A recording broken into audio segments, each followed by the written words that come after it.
দরুদ শরীফ। আল্লাহুম্মা সাল্লি আলা মুহাম্মাদ ওয়া আলা আলি মুহাম্মাদ কামা সাল্লাইতা আলা ইব্রাহিম ওয়া আলা আলি ইব্রাহিম ইন্নাকা হামিদুম মাজিদ। আল্লাহুম্মা বারিক আলা মুহাম্মাদি ওয়া আলা আলি মুহাম্মাদ কামা বারাকতা আলা ইব্রাহিম ওয়া আলা আলি ইব্রাহিম ইন্নাকা হামিদুম মাজিদ। সাল্লাল্লাহু আলাইহি ওয়াসাল্লাম, সাল্লাল্লাহু আলাইহি ওয়াসাল্লাম। লা হাওলা ওয়ালা কুওয়াতা ইল্লা বিল্লাহিল আলিয়্যিল আযীম। লা হাওলা ওয়ালা কুওয়াতা ইল্লা বিল্লাহিল আলিয়্যিল আযীম। আল্লাহ পাক আমাদের জ্ঞানের গভীরতাকে বৃদ্ধি করুক, পড়াশোনার প্রতি আরো পূর্ণ মনোযোগী হওয়ার তৌফিক দান করুক। আমরা সবাই মিলে আমিন। প্রিয় বন্ধুরা, আমরা দণ্ডবিধি আইন 348 ধারা পর্যন্ত পড়ছিলাম এবং আপনাদেরকে আমি বলছিলাম যে 320-এর যে গুরুতর আঘাতের কথা বলছে, এই গুরুতর আঘাতের 8টা আছে শ্রেণী বিভাগ আছে। এই শ্রেণী বিভাগটা আপনাকে মুখস্থ করতে হবে এবং আমি আশা করি যে এটা সবাই মুখস্থ করছেন, এটা আমার বিশ্বাস। আহ যদি মুখস্থ আপনি না করেন তাহলে আপনার দায় আপনাকেই নিতে হবে, ঠিক আছে? 320 এমন একটা ধারা, এখান থেকে আল্লাহ 30 মানে প্রত্যেক বছরই কিন্তু এখান থেকে পরীক্ষায় প্রশ্ন আসে। আমাদের এবছর আসছে, সামনের বছর আপনাদের কনস্টেবলদের আসবে। এটা লিখে রাখেন। হ্যাঁ, যদি না আসে তখন আপনি আমাকে একটা গালি দিয়েন। 100% 320-এর প্রশ্ন আসবে। আমরা গত ক্লাসে পড়াইছিলাম হচ্ছে অবৈধ বাধা, অবৈধ অবরোধ। এখান থেকে আমরা আবার শুরু করব ইনশাল্লাহ। আমরা সামনের দিকে যাব। অবৈধ বাধা এবং অবৈধ অবরোধ সংক্রান্তে নানা ধরনের প্রশ্ন আসতে পারে। যেরকম অবৈধ বাধার ক্ষেত্রে 339, অবৈধ অবরোধ হচ্ছে 340। প্রশ্ন আসতে পারে অবৈধ বাধার বৈশিষ্ট্য লেখো, অনুষঙ্গ লেখো বা উপাদান লেখো। অথবা একজন ব্যক্তিকে অবৈধ বাধার অপরাধে অভিযুক্ত করতে গেলে কোন কোন বিষয়গুলো প্রমাণ করতে হবে। আপনাকে প্রশ্ন আসতে পারে যে অবৈধ অবরোধ বলতে কি বোঝায়, অবৈধ অবরোধের অনুষঙ্গ, তারপর হচ্ছে আপনার উপাদান বৈশিষ্ট্য লেখো। বা অবৈধ অবরোধের জন্য কোনো ব্যক্তিকে অভিযুক্ত করতে গেলে কোন কোন বিষয়গুলো প্রমাণ করতে হবে। এই টাইপের আপনার বিভিন্ন কোশ্চেন পরীক্ষায় আসবে। আর এখান থেকে আরেকটা কোশ্চেন যেটা ইম্পর্টেন্ট, সেটা হচ্ছে যে আপনার অবৈধ বাধা এবং অবৈধ অবরোধের পার্থক্য লেখো। এটা বিভিন্ন গাইড থেকে বা আমার গাইডেও আছে বা শিটেও পাবেন আপনারা। এটা আমি একটু বলি। এইটা জানার আগে আপনাকে এটার সিনোনিম গুলো একটু মনে রাখতে হবে। সিনোনিম মানে সমার্থক শব্দ।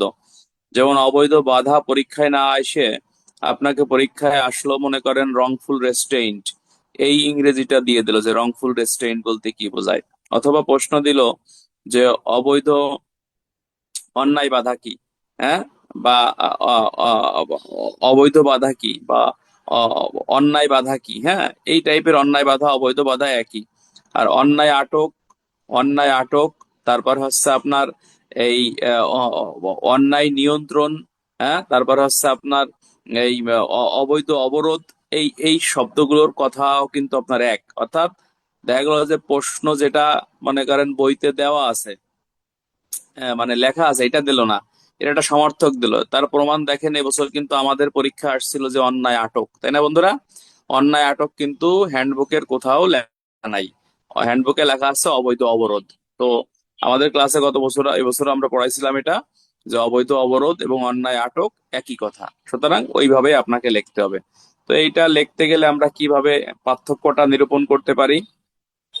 আমরা বলছিলাম যে অবৈধ বাধা 339, অবৈধ অবরোধ 340, অবৈধ বাধার শাস্তি 341, অবৈধ অবরোধের শাস্তি 342 থেকে 348।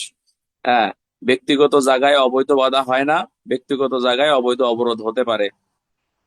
আচ্ছা, অবৈধ বাধার ইংরেজি রংফুল রেস্ট্রেইন্ট, আর অবৈধ অবরোধের ইংরেজি হচ্ছে রংফুল কনফাইনমেন্ট, রংফুল কনফাইনমেন্ট, ঠিক আছে? এই তো এরকম এরকম পার্থক্য আসলে আশা করি আপনারা এটা এটা এটা এটা পারবেন। আর আহ গত ক্লাসে আমরা 348 পর্যন্ত পড়ছিলাম।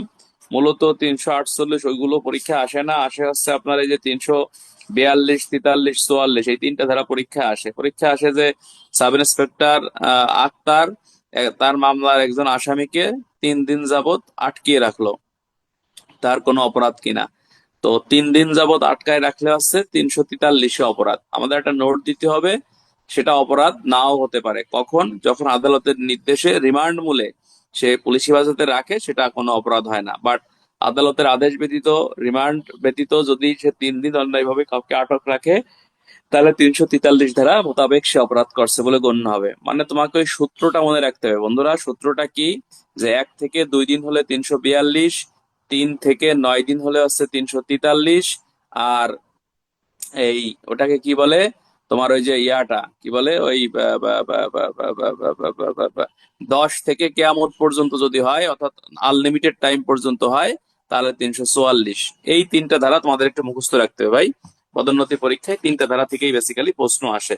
আর এখানে একটা যেহেতু দিনের কথা বলছে, এই এমসিকিউটাও গুরুত্বপূর্ণ, যে একদিন সমান সমান 24 ঘন্টাকে এখানে নির্দেশ করে। এমসিকিউ একদিন সমান সমান কয় ঘন্টাকে নির্দেশ করে ভাই? একদিন সমান সমান হচ্ছে আপনার 24 ঘন্টাকে এখানে নির্দেশ করে।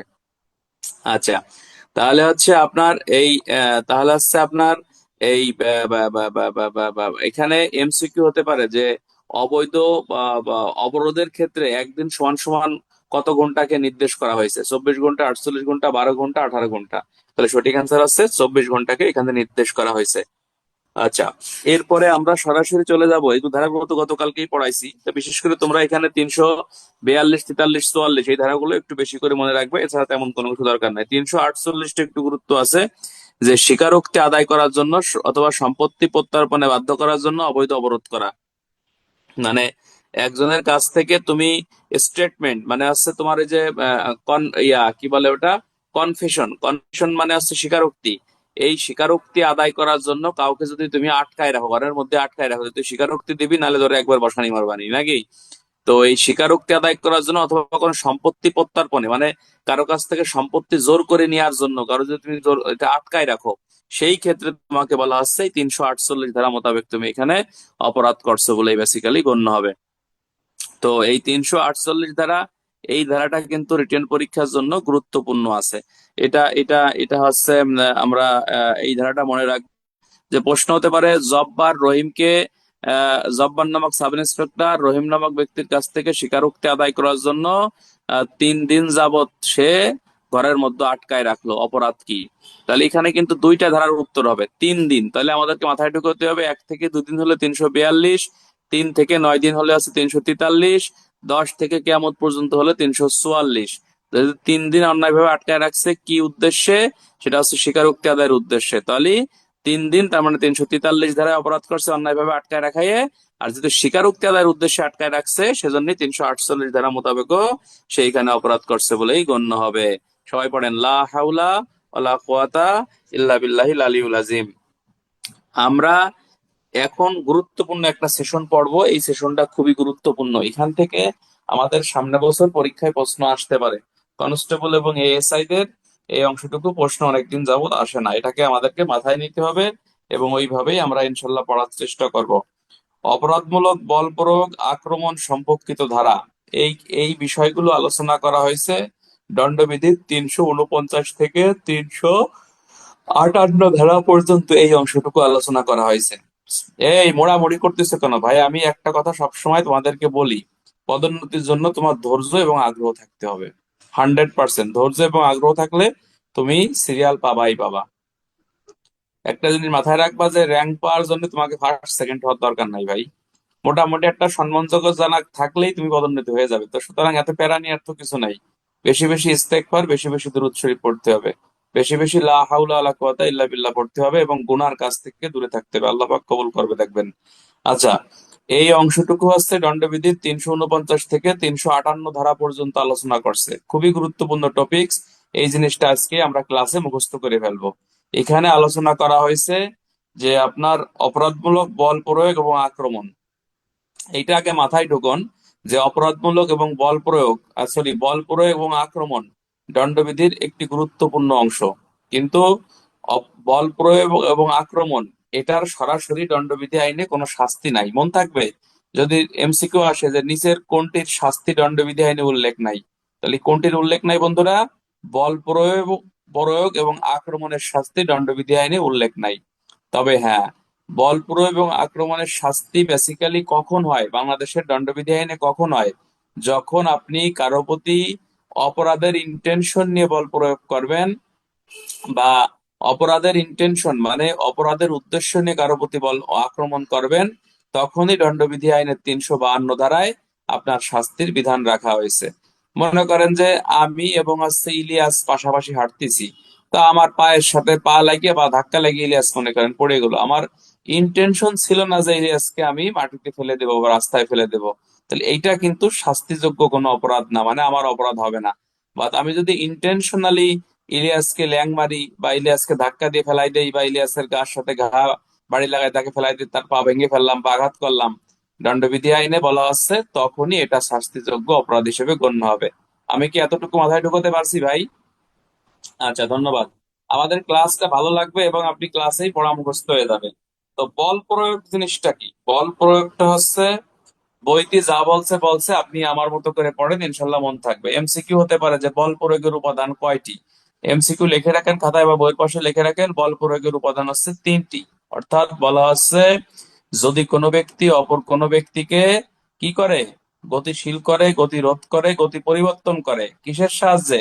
নিজ দৈহিক শক্তির সাহায্যে অথবা অন্য কোনো যন্ত্র প্রাণীর সাহায্যে, তখন উক্ত ব্যক্তি অপর ব্যক্তিকে বল প্রয়োগ করছে বলে গণ্য হবে। এই 349 ধারায় এই বল প্রয়োগের সংজ্ঞাটা এখানে প্রদান করেছে। তাহলে এখানে একটা জিনিস আমাদেরকে মাথায় ঢুকলাম যে বল প্রয়োগ, বল প্রয়োগের ইংরেজি হচ্ছে ফোর্স। আর বল প্রয়োগের উপাদান কয়টি? তিনটি। সংজ্ঞা কয় ধারা? 349 ধারা। বল প্রয়োগের স্বতন্ত্র কোনো শাস্তি কি দণ্ডবিধি আইনে উল্লেখ আছে? না, বল প্রয়োগের স্বতন্ত্র কোনো শাস্তি দণ্ডবিধি আইনে উল্লেখ নাই। ক্লিয়ার? তাহলে বল প্রয়োগের উপাদান কয়টা বললাম? তিনটা বললাম। একটা হচ্ছে যে তার নিজ দৈহিক শক্তিতে অথবা কোনো যন্ত্র বা বস্তুর সাহায্যে কি করতেছে? গতিশীল করতেছে, গতি রোধ করতেছে বা গতি পরিবর্তন করতেছে। ঠিক আছে কিনা? এই তিনটা উপাদান যখন থাকবে, মনে করো আমারে, মনে করো যে ইলিয়াস ধাক্কা মারলো, তাহলে ইলিয়াস আমাকে বল প্রয়োগ করছে। এখন এই বল প্রয়োগটা যদি কোনো অপরাধের ইন্টেনশন নিয়ে ইলিয়াস করে, মানে আমাকে ধাক্কা মারলো যে আলামিন ভাই হাতটা ভাঙ্গে দেবো, পাটা ভাঙ্গে দেবো, এই ইন্টেনশন নিয়ে আমার ধাক্কা মারছে, তাহলে ইলিয়াস অপরাধমূলক বল প্রয়োগ করছে বলেই গণ্য হবে। আর অপরাধমূলক বল প্রয়োগের সংজ্ঞাটা বেসিক্যালি আপনাকে দেয়া হচ্ছে 350 ধারা। তো এই 349 এবং 385-এর মধ্যে বেসিক পার্থক্যটা কি? বেসিক পার্থক্যটা হচ্ছে 349 বল প্রয়োগের সংজ্ঞাটা দিছে। তো বল প্রয়োগ দণ্ডবিধি আইনের কোনো শাস্তিযোগ্য ধারা না, অর্থাৎ শুধু বল প্রয়োগ করলে দণ্ডবিধি আইনের কোনো ধারায় শাস্তির কথা উল্লেখ নাই। তবে হ্যাঁ, বল প্রয়োগ করলে শাস্তি হবে কখন? এমসিকিউ। বল প্রয়োগ করলে শাস্তি আপনার তখনই হবে যখন আপনি অপরাধের ইন্টেনশন নিয়ে কাউকে আপনি বল প্রয়োগটা করবেন। এই কথাটাই বলতেছে 350 ধারায়। অর্থাৎ বলতেছে যদি কোনো ব্যক্তি অপর কোনো ব্যক্তিকে কি করে, মানে ক্ষতি, ভীতি বা বিরক্তি বা বা সৃষ্টি করার উদ্দেশ্যে তার সম্মতি ব্যতি রেখে কি করে, নিজ দৈহিক শক্তির সাহায্যে বা অন্য কোনো যন্ত্র প্রাণীর সাহায্যে বল প্রয়োগ করে, তখন উক্ত ব্যক্তি অপর ব্যক্তিকে বল প্রয়োগ করছে বলেই বেসিক্যালি গণ্য হবে। হুম। মনে করো ওই যে আমি উদাহরণ যেটা আগে দিলাম যে আক্তার ভাই আমার পাটা ভেঙে দেওয়ার জন্য ইচ্ছাকৃত ভাবে আমার পায়ে একটা ল্যাং মারলো বা আমাকে হাত দিয়ে সজোরে ধাক্কা মারলো, তাহলে আক্তার ভাই অপরাধমূলক বল প্রয়োগ করছে বলেই গণ্য হবে। আর উত্তেজনা ব্যতীত যদি আপনি সুস্থ মস্তিষ্কে কারো প্রতি অপরাধমূলক বল প্রয়োগ করেন, তাহলে দণ্ডবিধির 352 ধারায় শাস্তি। আর উত্তেজিত হয়ে কারো প্রতি বল প্রয়োগ করলে 358 ধারায় শাস্তি। এতটুকু সূচির মতো মনে রাখতে হবে। আর এখানে একটা জিনিস আমাদেরকে একটু মাথায় ঢুকাতে হবে যে বল প্রয়োগ দণ্ডবিধি আইনে কোনো শাস্তিযোগ্য অপরাধ না। আর অপরাধমূলক বল প্রয়োগ দণ্ডবিধি আইনে শাস্তিযোগ্য অপরাধ, যার সংজ্ঞা 350 এবং শাস্তি হচ্ছে 352। যদি প্রশ্ন আসে অপরাধমূলক বল প্রয়োগের উপাদান লেখো, বৈশিষ্ট্য লেখো, অনুষঙ্গ লেখো, তাহলে তুমি কি লিখবা?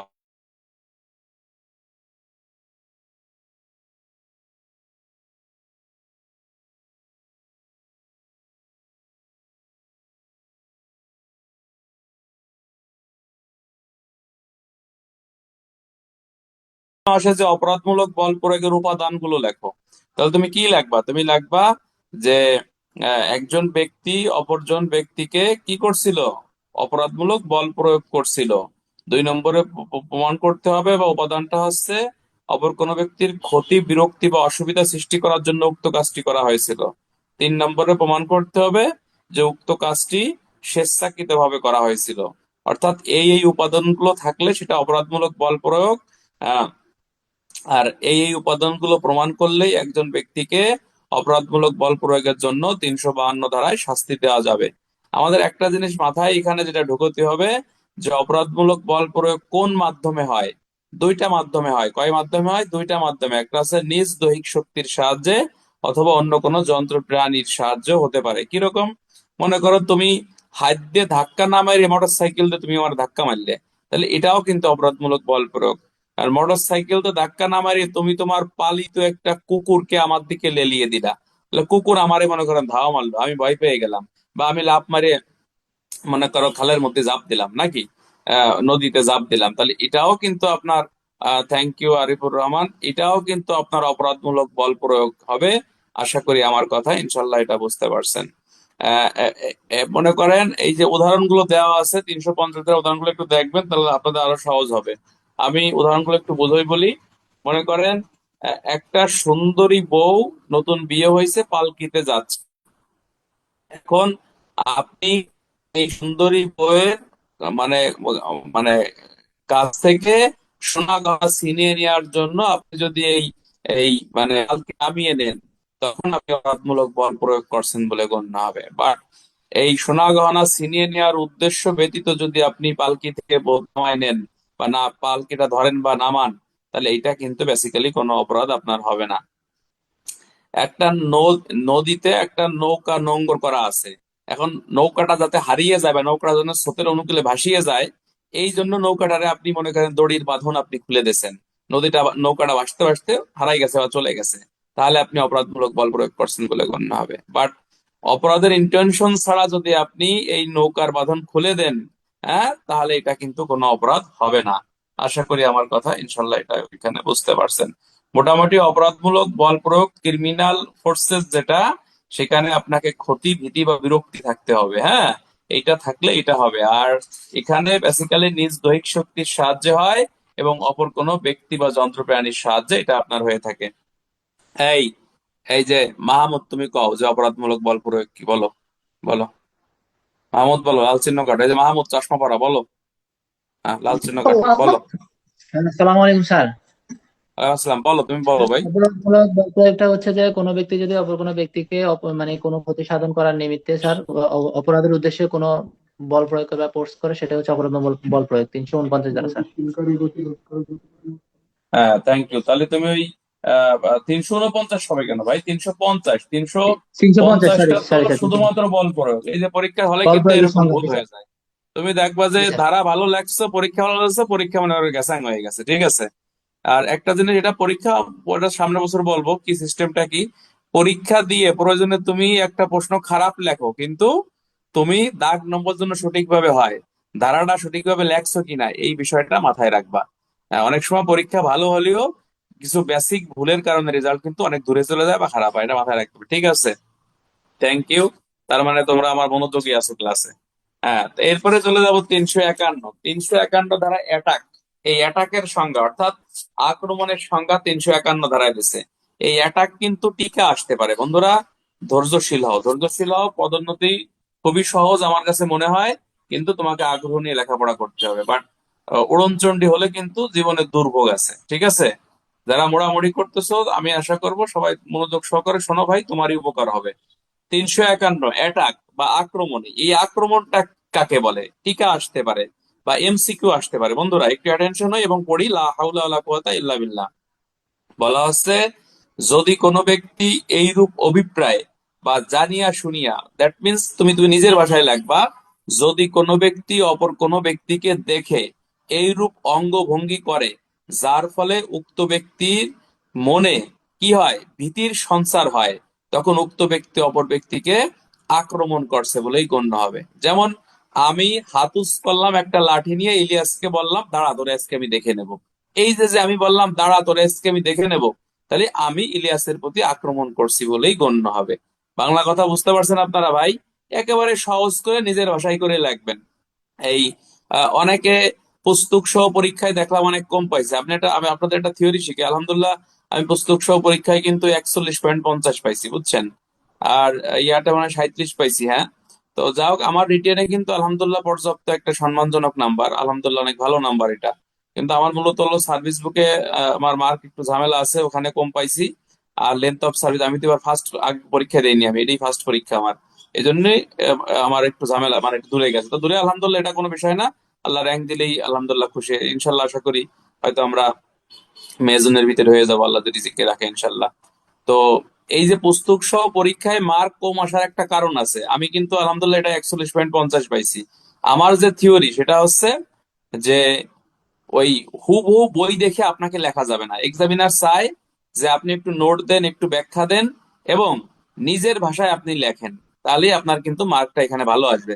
বাট একটা জিনিস বইতে আপনি হুবহু লিখে দিলেন, তাহলে ওইটা কিন্তু ভালো মার্ক আসবে না। আপনার নিজের ভাষায় লিখতে হবে। যেমন এই যে আক্রমণের সংজ্ঞাটা আপনি বইতে প্যাচ প্যাচ গোছ মারছে, আপনি নিজের ভাষায় লিখবেন, একটা উদাহরণ দেবেন।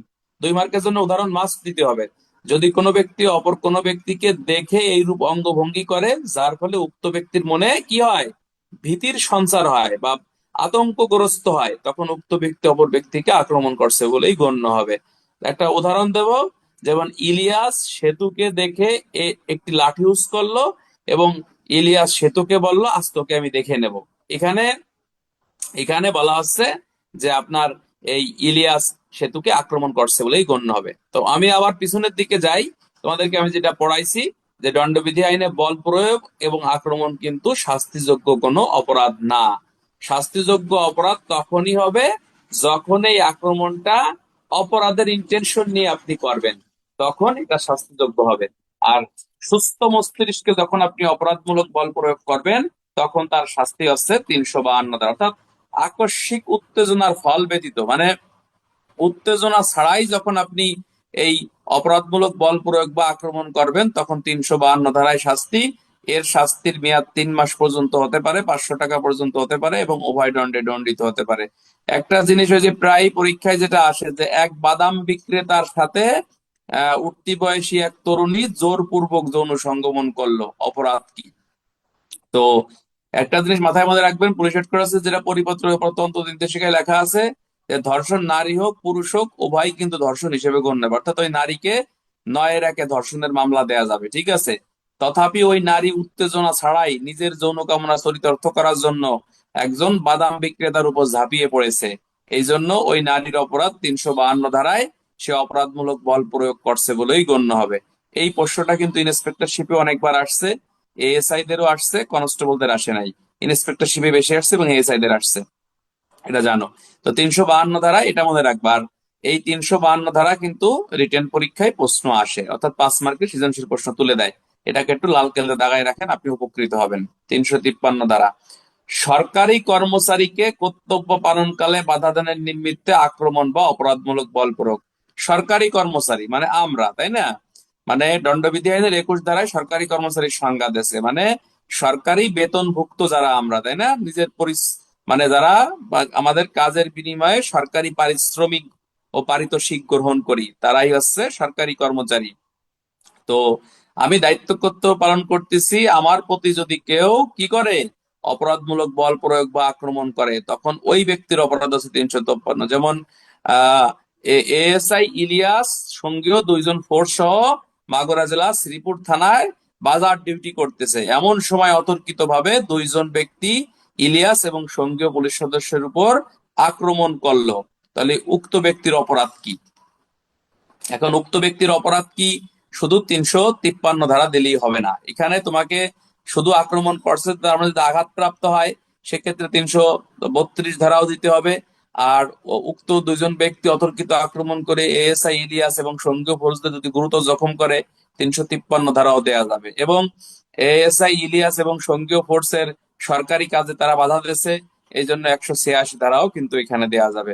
মানে এই যে একটা প্রশ্ন ইন্সপেক্টরশিপে অনেক আসছে যে পেনাল কোড আইন অনুসারে সরকারি কর্মচারীর আইনানুগ কাজে বাধা সংশ্লিষ্ট ধারা সমূহ কি কি, বা শাস্তির বিধানগুলো কি কি, বা কোন কোন ধারায় বর্ণিত আছে। মানে যে পুলিশ হ্যাসল্ট যে মামলাগুলো হয়, যারা থানায় চাকরি করো তারা জানো, এফআইআর দেখলে বুঝতে পারবা এই ধারাগুলো সবসময় কমন থাকে। যেমন দাঙ্গা দমনকালে, অর্থাৎ তুমি দাঙ্গা দমন করতেছো, এই সময় তোমার প্রতি যদি কেউ আক্রমণ করে, তখন 152 ধারা আসে। লিখে রাখো বই, তাহলে ভুলে যাও, বা এটা পরীক্ষা আসবে, 152 দ্বারা আসবে। আচ্ছা, এরপরে এরপরে হচ্ছে আপনার ওই যে ইসে কি বলে সরকারি কর্মচারীকে আইনানুগ কাজে যদি বাধা প্রদান করা হয় 186 ধারা মোতাবেক সেটা অপরাধ হবে। এরপরে হচ্ছে সরকারি কর্মচারীকে যদি দায়িত্ব পালন করার সময় যদি সাধারণ আঘাত করা হয়, চড় থাপ্পড় কিল ঘুষি বাড়ি ধুড়ি মারছেন, 332 অপরাধী। হ্যাঁ। আর সরকারি কর্মচারীকে দায়িত্ব পালন করার সময় তুমি যদি গুরুতর আঘাত করো, অর্থাৎ গ্রেভিয়াস হার্ট করো, হ্যাঁ, বাড়িতে মাথা ফাটায় ফেলাইছো, হাত ভেঙে ফেলাইছো, তার মানে 320-এ যে 8 শ্রেণীর আঘাতের কথা কইছে, তার যে কোনো একটা আঘাত সরকারি কর্মচারী পাইছে, তখন 333 অপরাধী। আর লাস্টের ধারাটা, যে সরকারি কর্মচারী তার কর্তব্য সম্পাদন করতেছে, ডিউটি করতেছে, এই সময় তুমি অতর্কিত হামলা করছো বা অপরাধমূলক বল প্রয়োগ তার 353 ধারা মোতাবেক তুমি এখানে অপরাধ করছো বলে বেসিক্যালি তোমার গণ্য হবে। হ্যাঁ। হ্যালো। আসসালাম, বলেন ভাই।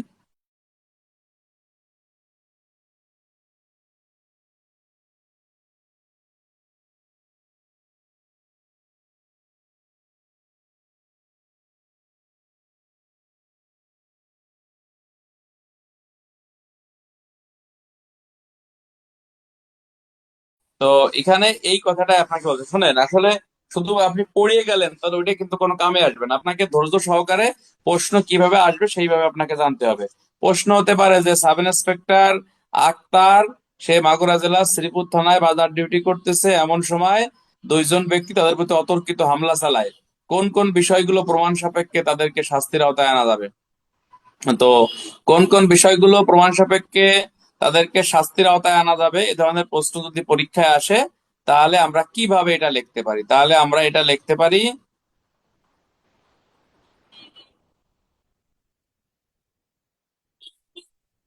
আচ্ছা তাহলে আমরা লিখতে পারি এভাবে, যে এক নম্বর হচ্ছে যে লিখতে পারবো হচ্ছে যে আহ, আহ, আহ, উক্ত অপরাধীরা সরকারি কর্মচারীর উপর আক্রমণ করেছিল। উক্ত উক্ত অপরাধীরা সরকারি কর্মচারীর উপর অপরাধমূলক বল প্রয়োগ করেছিল। উক্ত অপরাধীরা সরকারি কর্মচারীকে তার দায়িত্ব সম্পাদন করার সময় বল প্রয়োগ করেছিল, অপরাধমূলক বল প্রয়োগ বা আক্রমণ করেছিল। উক্ত অপরাধীরা সরকারি কর্মচারীকে আইনানুগ কাজে বাধা দান করার জন্য অপরাধমূলক বল প্রয়োগ ও আক্রমণ করেছিল। উক্ত অপরাধীরা উক্ত কাজটি স্বেচ্ছাকৃতভাবে করেছিল। এই বিষয়গুলো প্রমাণ সাপেক্ষে দণ্ডবিধির ওই 353 ধারা মোতাবেক তাদেরকে এখানে অভিযুক্ত করা যাবে বা শাস্তির আওতায় আনা যাবে। আশা করি আমার কথা ইনশাল্লাহ বুঝতে, এভাবে প্রশ্ন আসলে আমরা লিখতে পারবো। আমরা সবাই পড়ি, লা হাওলা ওয়ালা কুওয়াতা ইল্লা বিল্লাহিল আলিয়্যিল আযীম। 354 ধারা মোস্ট ইম্পর্টেন্ট একটা ধারা, এবং পদোন্নতি পরীক্ষায় সামনে বছর পরীক্ষা এটা আসবে। এটা কনস্টেবলদের জন্য খুবই গুরুত্বপূর্ণ, এবং এই ধারার শাস্তি সহকারে তোমাকে মনে রাখতে হবে। শাস্তি 100% শাস্তিটা মুখস্থ করে ফেলবা। শাস্তি মনে রাখা একেবারেই সহজ, মানে শ্লীলতাহানি, মানে কোন নারীর উন্না ধরে চুল ধরে তুমি টানছো, জামা কাপড় ধরে টানছো, জড়াজড়ি ধস্তাধস্তি করছো, শাস্তিটা একটু বেশি, মানে 354। কোন নারীর চোখ মারছো, ইশারা মারছো, বাজে অঙ্গভঙ্গি করছো, তখন দূর থেকে তুমি এটা করছো, এই জন্য তার শাস্তিটাও কিন্তু একটু কম। এই জন্য এটার শাস্তি হচ্ছে 1 বছর। 9 ধারা, 509 ধারায়, 509 ধারায় এটার শাস্তি হচ্ছে 1 বছর, ঠিক আছে। আর 354 ধারায় 2 বছর। ভাই কেমন আছেন? সালাম আলাইকুম।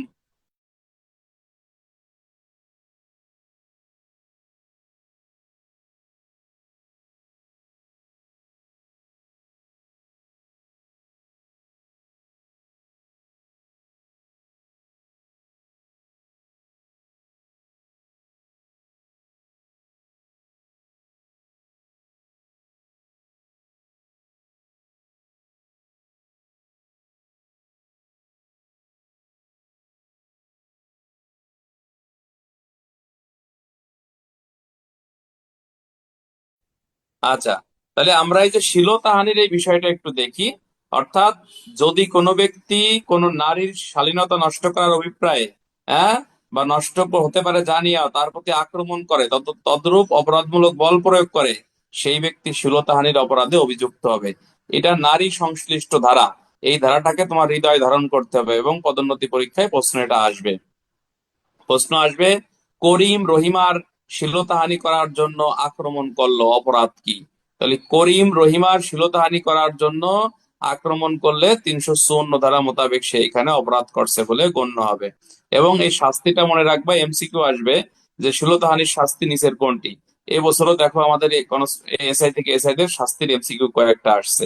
আবার আমাদের এএসআই থেকে এসআই দের পদোন্নতি পরীক্ষায় প্রায় 10 মার্কের প্রশ্ন শাস্তি আসছে। সুতরাং শাস্তি না লিখলে কিন্তু ভালো মার্ক আসবে না। ওই যে আমি বলছি যে অনেক আমার ব্যাটসম্যান অনেক সাথে কথা হয়েছে, দোস্ত ওই যে নারী শিশু নয়ের খ শাস্তি দিছিস কিনা। তো শাস্তি না লিখলে কিন্তু ফুল মার্ক কভার করা আসবে, শাস্তি লিখতে হবে আপনাকে, যেটা শাস্তি চাবে শাস্তি লিখতে হবে। তাহলে এই শ্লীলতাহানির শাস্তি 2 বছরের কারাদণ্ড, অর্থদণ্ড বা উভয় দণ্ডে এখানে দণ্ডিত হবে। তবে একটা এমসিকিউ এখানে খুবই গুরুত্বপূর্ণ, যে শালীনতা নষ্ট করার জন্য আক্রমণ করা হলে অপরাধ দণ্ডবিধি আইনে কার শালীনতা, পুরুষের নারীর, ক খ উভয় কোনটি না। সঠিক আনসার হচ্ছে 354 ধারায় শুধুমাত্র নারীর কথা বলছে।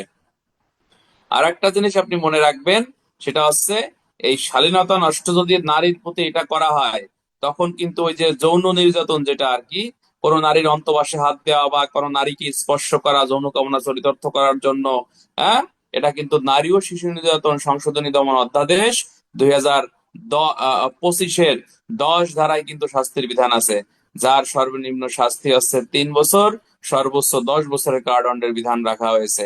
এই শাস্তি সহকারে মনে রাখতে হবে। আচ্ছা, অনেকে ভাবতে পারে যে ভাই শাস্তির দরকার কি, আমি তো সব দরকার নাই। না, শাস্তি তোমাকে জানতেই হবে। কিছু কিছু ধারা আছে দণ্ডবিধি আইনে, প্রায় 20টা ধারা আছে, এই শাস্তিগুলো মুখস্থ করতে হবে, এটা আমি পরে বলবো, সমস্যা নাই। আচ্ছা, তো এখানে আর একটা জিনিস মাথায় রাখতে হবে যে মানে পুরুষকে, পুরুষ মিন্স আছে স্বামীকে তার স্ত্রীর শালীনতা নষ্ট করার জন্য কিন্তু অভিযুক্ত করা যায় না, এটা একটা ব্যতিক্রম, কথা বুঝতে পারছেন? মানে আপনি আপনার স্ত্রীর যদি ওড়না ধরে টান দেন বা কাপড় ধরে টান দেন, তাহলে এইটা কিন্তু দণ্ডবিধি আইনে শাস্তিযোগ্য অপরাধ না, মাথায় থাকবে। মানে স্বামী স্ত্রীর কাপড় ধরে টান দিলে, ওড়না ধরে টান দিলে, এইটা কিন্তু কোনো অপরাধ না। ইন্সপেক্টর হিসেবে প্রশ্ন আসছিল যে থানায় আগত একজন নারী আসামির নেকাব ধরে কনস্টেবল টান দিয়ে খুলে ফেললো, অপরাধ কিনা? তাহলে এটা ব্যাখ্যা করতে হবে। যদি উক্ত কাজটি কোনো নারী পুলিশ সদস্য করে থাকে তাহলে সেটা অপরাধ না।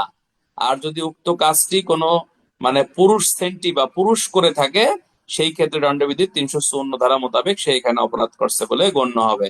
এই টাইপের প্রশ্ন আসতে পারে। প্রশ্ন আসতে পারে যে জব্বার নামক ব্যক্তি আপনার রাস্তা দিয়ে চলতেছে, রহিমা নামক এক নারীর নেকাব বা উন্না টান দিয়ে নিয়ে নিল।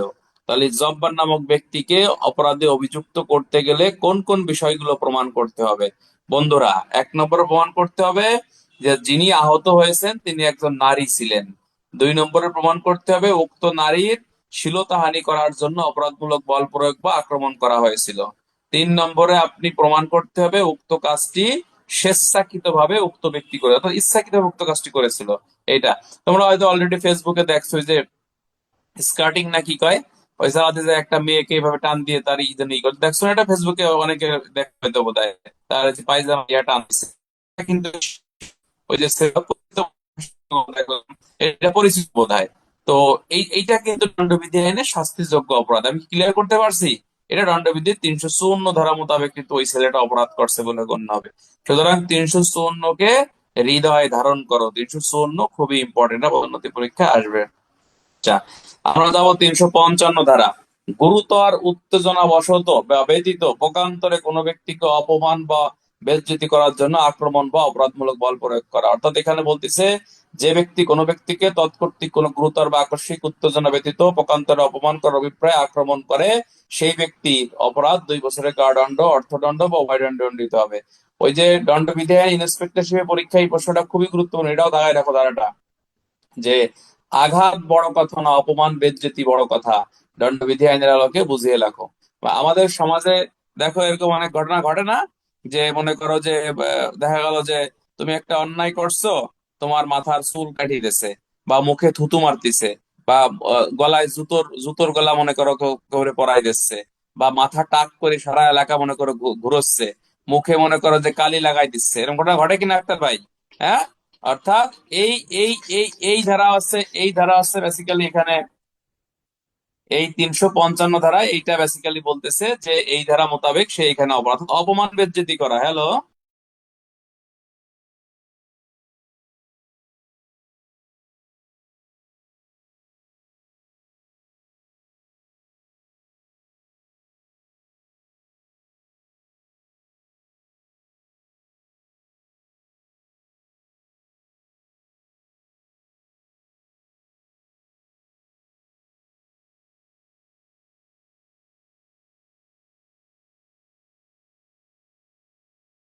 আচ্ছা, তাহলে এই 355 ধারা মোতাবেক সে এখানে অপরাধ করছে বলে গণ্য হবে। তার মানে হচ্ছে যে, দেখো ভাষ্যতে লেখা আছে যে আঘাত বড় কথা না, অপমান বেজ্জতি বড় কথা, দণ্ডবিধির আলোকে বুঝে, তখন একটাই ধারা 355 ধারা। এবং এ ধরনের এক ধারাতে যখন পরীক্ষায় প্রশ্ন আসবে, শাস্তি সহকারে আপনাকে লিখতে হবে। এই বন্ধুরা, আমাদের ক্লাসে যারা পড়েন, আপনার বন্ধু বান্ধবী যারা পড়াশোনা করে না, সবাইকে বলবেন যে আলামিন স্যারের ক্লাসে ইনশাল্লাহ অ্যাড হয়ে যান। আমি আপনাদের কতটুকু যত্ন সহকারে পড়াই বা পড়াচ্ছি এটা আপনারা জানেন, সবাইকে বলবেন, ঠিক আছে কিনা? এবং আগ্রহ নিয়ে একটা বছর কঠোর পরিশ্রম করেন, ইনশাল্লাহ আপনার ভাগ্য চেঞ্জ হয়ে যাবে। তবে আপনাকে ধৈর্যশীল হতে হবে। সবাইকে আমাদের ক্লাসের কথা বলবেন। আচ্ছা, তাহলে 355 ধারা, হ্যাঁ, এই ধরনের প্রশ্ন পরীক্ষা আসবে এবং এটা গুরুত্বপূর্ণ আছে যে রহিম করিমকে অপমান বেইজ্জতি করার জন্য তার মুখে থুতু মারলো বা গলায় জুতার মালা দিল বা চুল চুল কামিয়ে দিল, অপরাধ কি? তাহলে রহিমের অপরাধ 355 ধারা, এটা নোট দেব, যার শাস্তি 2 বছরের কারাদণ্ড, অর্থদণ্ড বা ওয়াইদণ্ডের বিধান এখানে রাখা হয়েছে। এই 355 ধারা থেকে রিটেনে পদোন্নতি পরীক্ষায় প্রশ্ন আসতে পারে। 356 ধারাটাও খুবই গুরুত্বপূর্ণ বন্ধুরা, এই ধারাটাকে হৃদয়ে ধারণ করবেন, খুবই ইম্পর্টেন্ট ধারা। যেখানে বলতেছে কোন ব্যক্তি কর্তৃক বাহিত সম্পত্তি চুরির উদ্দেশ্যে আক্রমণ বা অপরাধমূলক বল প্রয়োগ করা। কিরকম?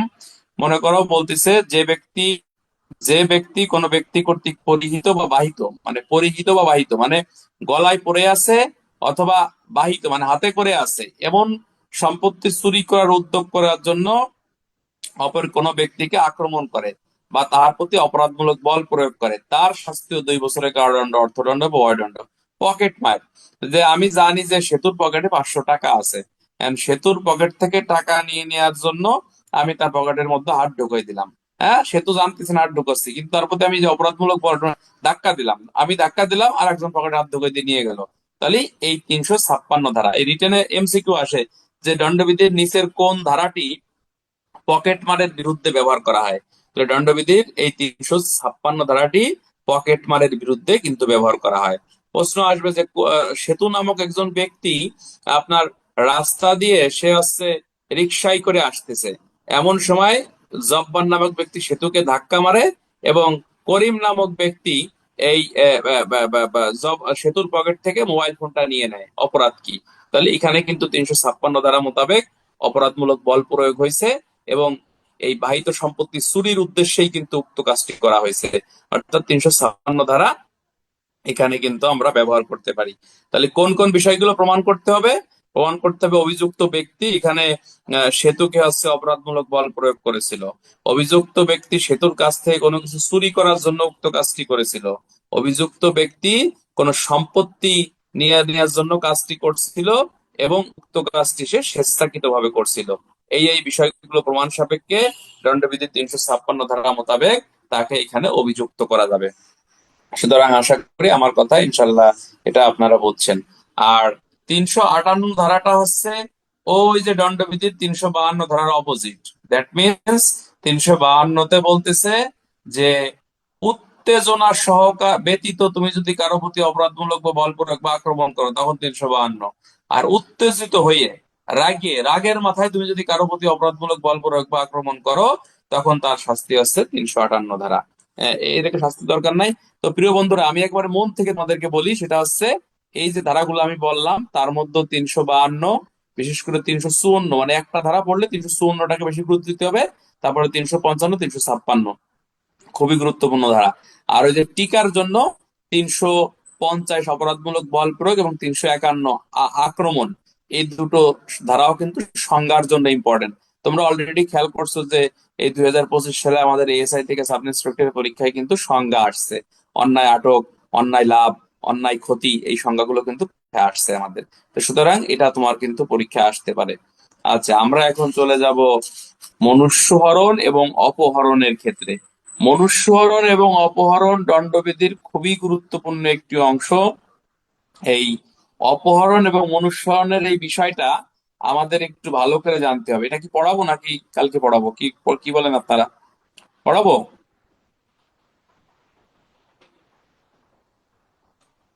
হ্যাঁ, কি বলেন? আচ্ছা, তাহলে আগে বলছে আজকে না। শোনেন, তাহলে আজকে যে ধারাগুলো আমি বললাম এই ধারাগুলো নিজেরা একটু রিভিশন দেন, ঠিক আছে? রিভিশন দেন, এটা আপনার কাজে আসবে। তবে ক্লাস শেষ না, বের হয়েন না, কথা আছে। আমি আমি কিছু এমসিকিউ বলবো, এগুলো শোনেন, কথা আছে, ক্লাস শেষ না কিন্তু। আচ্ছা, আমি এখন কিছু এমসিকিউ বলবো, এগুলো মাথার ভিতরে ঢুকুন প্রিয় বন্ধুরা। এমসিকিউ কে কোনোভাবেই অবহেলা করা যাবে না, এটা মাথায় ঢুকে দেবো। হাজার হাজার লোক এমসিকিউ ফেল করে। আমি কিছু এমসিকিউ বলি, আপনারা অ্যান্সার করবেন, পাশাপাশি আমি উত্তর দিয়ে দেবো। বলা হচ্ছে কালকে ক্লাস আবার 6:45-এ ইনশাল্লাহ। শোনেন, পদোন্নতি পরীক্ষায় আপনার এমসিকিউ আসতে পারে যে দণ্ডবিধি আইনে হচ্ছে আপনার গুরুতর আঘাতের শ্রেণী বিভাগ কয়টি? 8টি।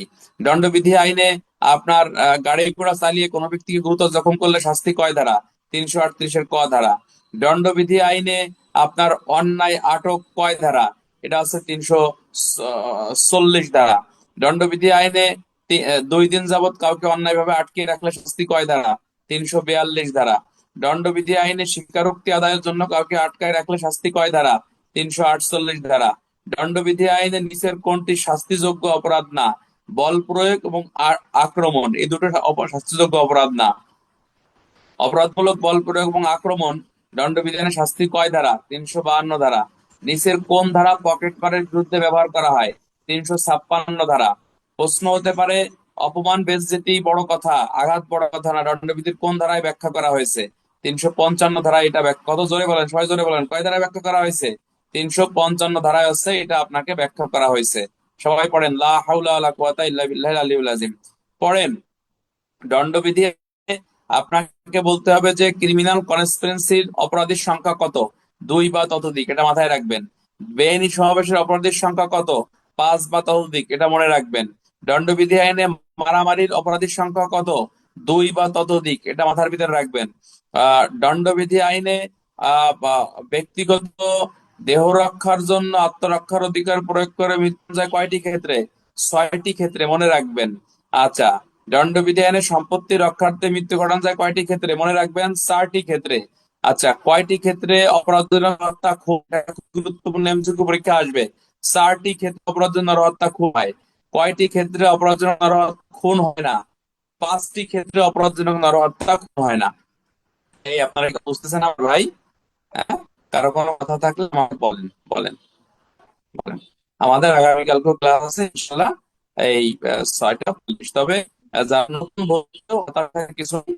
আমরা এই মাসে দণ্ডবিধি শেষ করে ফার্স্ট থেকে আমরা কার্যবিধি শুরু করবো, একবার প্রথম থেকে। যারা আগে পড়ছো তারা আবার প্রথম করে নতুন থেকে তোমরা পাবা।